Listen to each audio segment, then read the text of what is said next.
Bienvenue sur ce résumé de Lui ensuite, petit guide à l'intention des femmes pour faire plaisir aux hommes, du docteur Ian Kerner. Découvrons ensemble ce joyau. Point clé 1. Le sexe n'est pas seulement un acte physique, c'est aussi un acte profondément psychologique. Les organes génitaux masculins sont souvent la référence pour mesurer la virilité en termes de taille et de performance. Le docteur Ian Kerner explique qu'ils représentent une zone large et protégée du corps car ils se trouvent au point de convergence des insécurités émotionnelles accumulées par la société. Ce besoin de sécurité découle d'une peur de la vulnérabilité, d'une réticence à s'ouvrir. Ainsi, l'homme protège inconsciemment sa région pelvienne car elle est très sensible. Les organes génitaux masculins sont aujourd'hui la cause de beaucoup d'insécurité chez les hommes, car la société impose des normes de taille. En matière de sexe et de stimulation sexuelle, le pénis présente de nombreux points sensibles, mais un seul fait l'objet d'une attention particulière de la part des hommes et de leurs partenaires, le gland. Il s'agit du bulbe mou situé à l'extrémité du pénis, qui est très sensible à la stimulation. C'est la zone qui permet à l'homme d'atteindre le plus rapidement l'orgasme, surtout s'il se masturbe fréquemment. Plus bas se trouve la verge, qui contient le moteur du pénis, puisqu'elle abrite 3 muscles qui aspirent le sang pendant l'excitation et le retiennent jusqu'à ce que l'homme ait fini. Cette zone du pénis est très importante pour l'homme, car elle peut varier en taille et en largeur. Souvent, le sexe est considéré à tort comme un simple acte physique, alors qu'il s'agit d'un acte davantage psychologique que physique. La répugnance à laisser les femmes aller au-delà du pénis, jusqu'au scrotum ou à l'endroit interdit, l'anus, est fondée sur le désir de l'homme de garder le contrôle. Son pelvis offre tellement de vulnérabilité qu'il ne veut pas s'en défaire. La société lui demande de toujours garder le contrôle. Mais les hommes ont aussi un point G. Où se trouve-t-il ? Il est situé à environ 5 cm à l'intérieur du rectum. S'il veut un orgasme satisfaisant et s'il vous fait confiance, il vous laissera le toucher à cet endroit. Pour les hommes, le sexe est plus profond qu'un simple acte physique. Il est plus psychologique qu'on ne le pense.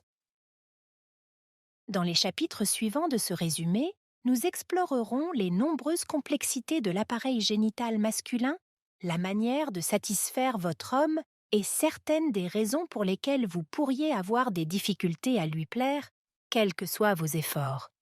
Nous aborderons également les aspects mentaux de la sexualité et la manière de maîtriser l'art du plaisir sexuel. Point clé 2. Les implications du désir dans une relation sexuelle saine ne reçoivent pas suffisamment d'attention. Le docteur Ian Kerner indique que les réponses sexuelles se déroulent en 4 étapes: l'excitation, le plateau, l'orgasme et la résolution. Mais une étape est souvent omise: le désir. Le désir est laissé de côté car nous pensons qu'il fait partie de l'excitation. Cela donne l'impression que les rapports sexuels sont une activité mécanique dépourvue de toute émotion, et c'est faux. Les hommes ont besoin d'une connexion émotionnelle pendant les rapports sexuels, tout autant que les femmes. Le désir ne naît pas dans la région pelvienne, il naît dans l'esprit et entretient les relations sexuelles dans une large mesure. Les hommes ne coucheront pas avec n'importe qui, et il doit y avoir, à un certain niveau, une part de désir. Le sexe est une action aussi émotionnelle que physique. Sans un certain degré de désir, il serait vide. Dans une relation, le désir est considéré comme allant de soi, surtout quand les rapports sexuels sont au plus bas. Un partenaire impatient ne comprendra pas que les médicaments ne puissent pas résoudre son manque d'érection, car il ne s'agit pas d'un problème physique. Le manque de désir est à l'origine d'un taux de divorce élevé aux États-Unis.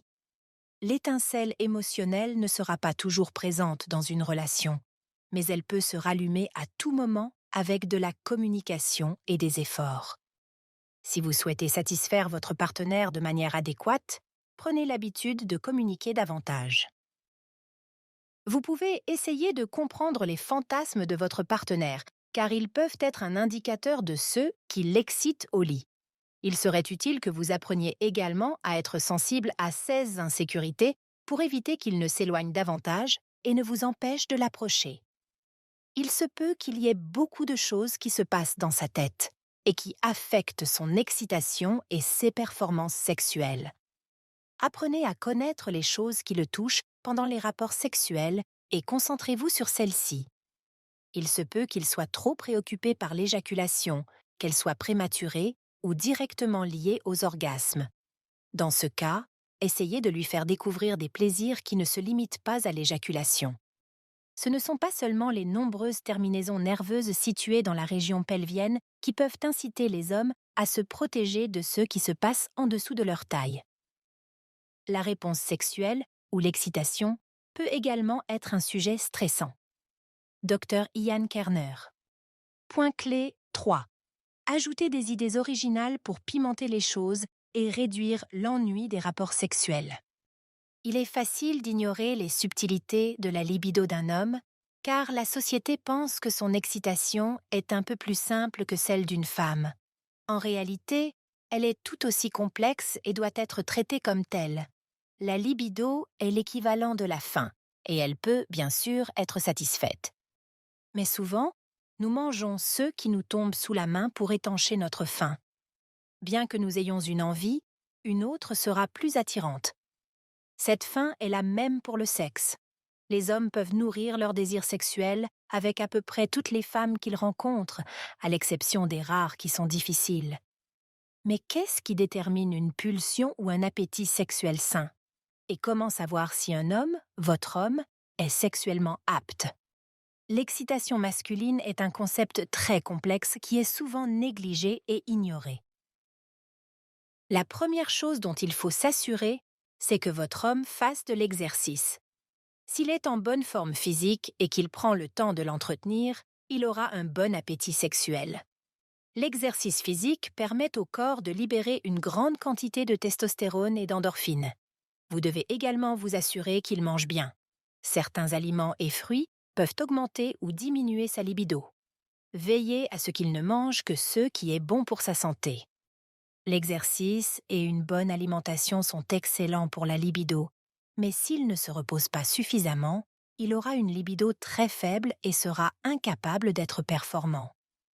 Outre le repos, le sommeil est souvent confondu et utilisé de manière interchangeable avec le repos, mais il constitue un élément essentiel de l'entretien de la santé. S'il ne dort pas assez, votre partenaire sera léthargique et sans inspiration et renoncera à avoir des rapports sexuels. La santé sexuelle dépend fortement de la santé physique, de l'exercice et de l'alimentation. Si tout va bien lors du bilan de santé, vous pouvez passer aux préliminaires. Tout d'abord, les préliminaires n'ont rien de sexuel. Ils impliquent des actions plus émotionnelles. Les préliminaires proprement dits sont les petites choses que les couples font en dehors de la chambre à coucher.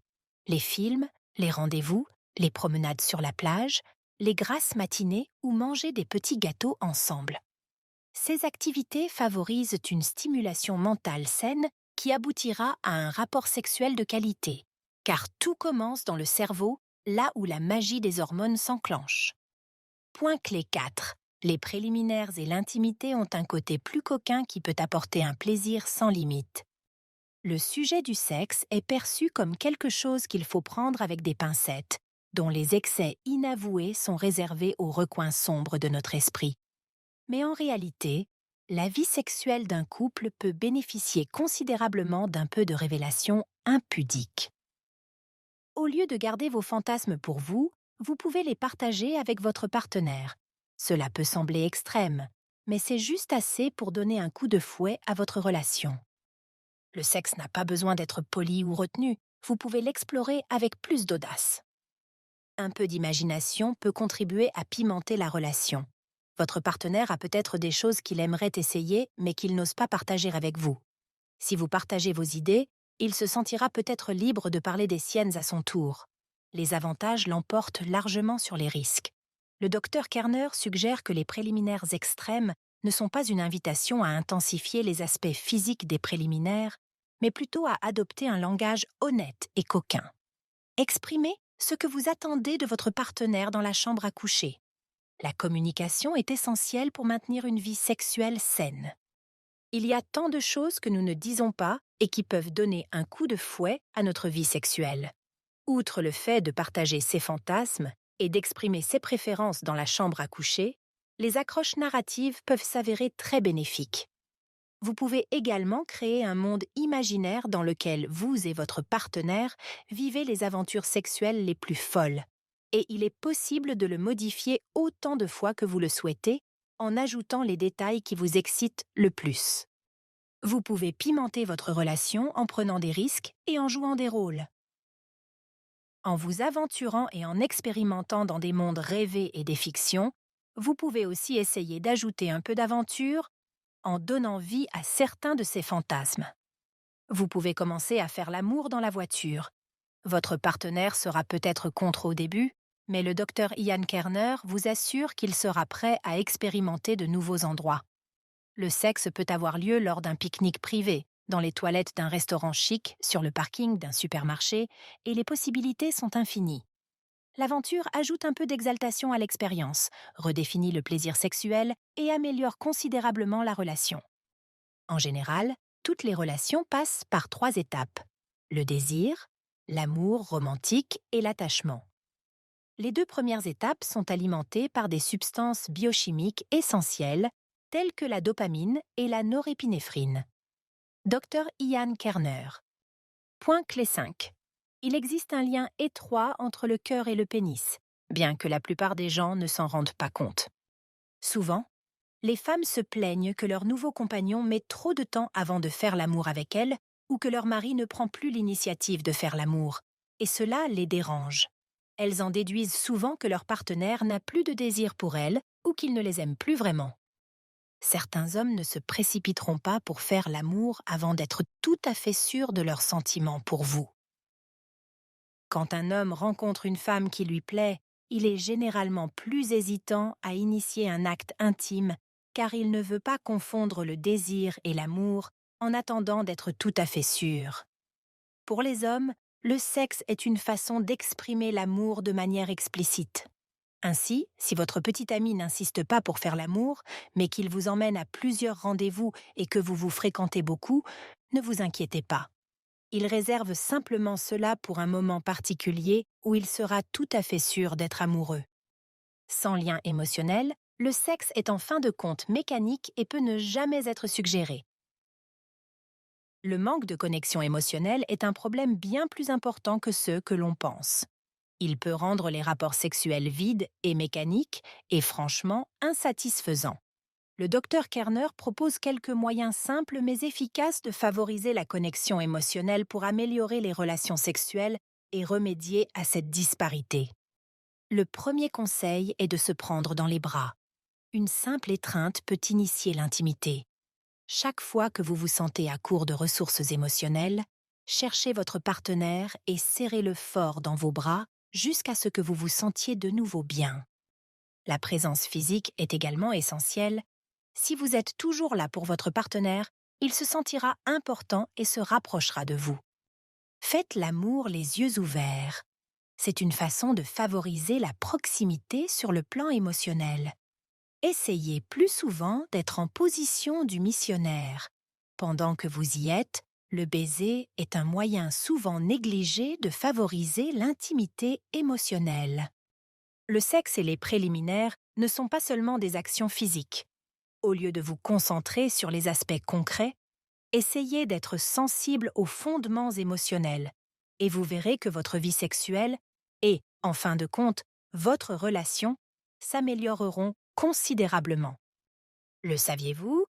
L'orgasme masculin moyen ne dure que 6 secondes. Point clé 6. Pour augmenter le plaisir pendant les rapports sexuels, il faut mettre la main à la pâte. Nous allons ici explorer les nombreuses façons de donner à votre homme un maximum de plaisir rien qu'avec vos mains. Les femmes sont généralement les bénéficiaires de ce travail manuel, mais les hommes peuvent également en profiter. Le sexe ne se limite pas aux rapports sexuels, les préliminaires en font partie intégrante. Ne soyez pas timide et n'ayez pas peur de prendre l'initiative avec votre partenaire. Il vous remerciera plus tard. Vous pouvez l'amener à faire l'amour sans vêtements.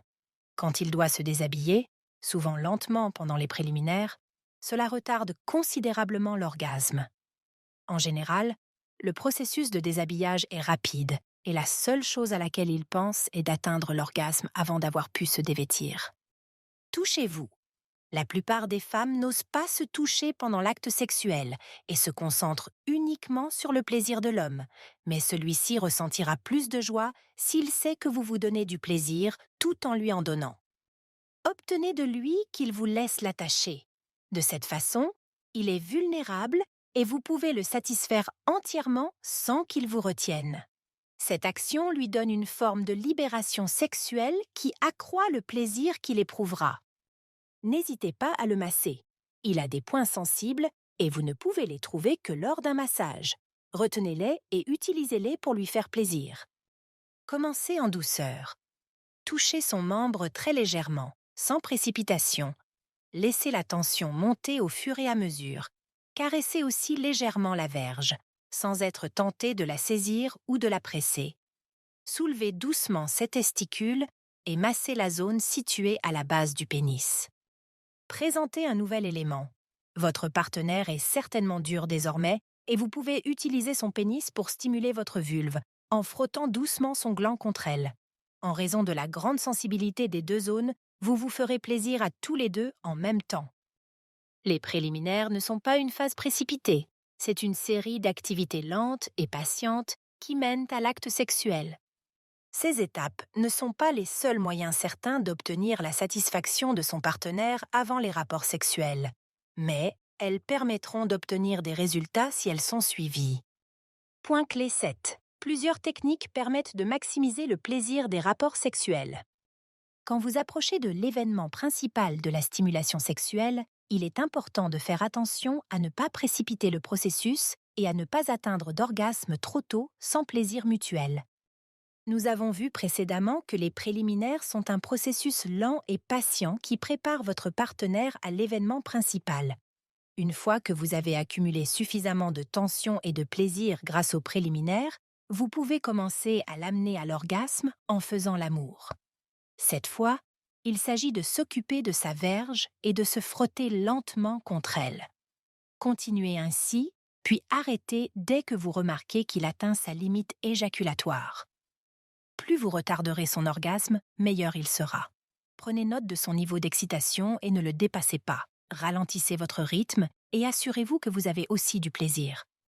Après avoir fait monter le plaisir grâce aux préliminaires, vous pouvez passer à la conclusion. Changez périodiquement de rythme de stimulation en utilisant vos mains, votre bouche et votre vulve à votre guise. Faites monter votre partenaire jusqu'à l'orgasme, si possible, avec votre bouche ou vos mains. Votre partenaire appréciera la taquinerie plus qu'il ne la détestera. Vous pouvez également avoir un rythme précis pour vos caresses, ajouter quelques baisers et maintenir le contact visuel. De cette façon, vous maximisez le plaisir mutuel pendant les rapports sexuels. Notez que le fait de retarder la libération sexuelle rendra l'orgasme final beaucoup plus profond. La clé d'un plaisir sexuel maximal est le mouvement lent et régulier pour retarder et augmenter le plaisir. Pendant la pénétration, ne vous précipitez pas. Laissez-le pénétrer un peu et faites entrer lentement le pénis avec votre main et chevauchez-le doucement, sans descendre jusqu'au bout. Quand vous vous sentez prête, laissez-le aller jusqu'au bout, maintenez le rythme et assurez-vous de prendre et de garder le contrôle tout au long du rapport. Enfin, s'il n'est pas trop timide, vous pouvez essayer de stimuler son anus et lui donner ainsi un orgasme beaucoup plus agréable. Conclusion du résumé. Les organes génitaux masculins sont négligés quand il s'agit d'excitation ou de stimulation sexuelle. On s'intéresse beaucoup plus à la femme, à ses pulsions et à ses besoins sexuels. On a presque l'impression que la société attend des hommes qu'ils abordent la sexualité comme une tâche mécanique, sans besoin d'excitation ni d'attention à leur santé psychologique. Le docteur Ian Kerner explique que le mythe selon lequel les hommes n'ont pas besoin de sentiments pour avoir des relations sexuelles est préjudiciable aux problèmes de santé sexuelle plus importants. Il y a beaucoup de traumatismes et de honte liés à la santé sexuelle des hommes, car la société demande qu'ils n'expriment pas ni ne traitent leurs émotions.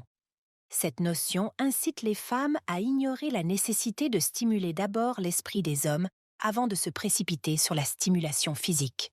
Le docteur Kerner propose des méthodes éprouvées et fiables pour établir un lien avec votre partenaire et lui donner une satisfaction ultime en toute honnêteté. Le sexe est une chose complexe et magnifique, très mal comprise, et c'est pourquoi de nombreuses personnes sont insatisfaites de leur vie sexuelle. Les hommes sont considérés comme peu émotifs en matière de sexe, et leur vie sexuelle n'est pas assez médiatisée, mais il y a tant de choses à découvrir si vous y prêtez suffisamment attention. Une grande partie de l'activité sexuelle de l'homme est motivée par ses émotions, et quand vous aurez appris à comprendre son cœur, vous pourrez obtenir de bien meilleurs résultats avec la stimulation physique. Le sexe est le principal moyen pour les hommes d'exprimer leurs émotions. Faire l'amour est notre façon de dire « je t'aime », de le ressentir et de le penser vraiment. Les femmes considèrent généralement que la proximité est une condition préalable à l'acte sexuel, mais pour un homme, faire l'amour est le principal moyen d'atteindre un véritable sentiment de proximité avec une femme. Dr Ian Kerner. Essayez ce qui suit. Ne soyez pas timide et n'ayez pas peur d'essayer de nouvelles choses, tant dans la chambre à coucher qu'en dehors. Essayez de considérer votre partenaire comme un être sensible. Faites appel à ses émotions avant de faire appel à la stimulation physique. C'est tout pour l'instant. D'autres résumés passionnants sont à portée de clic.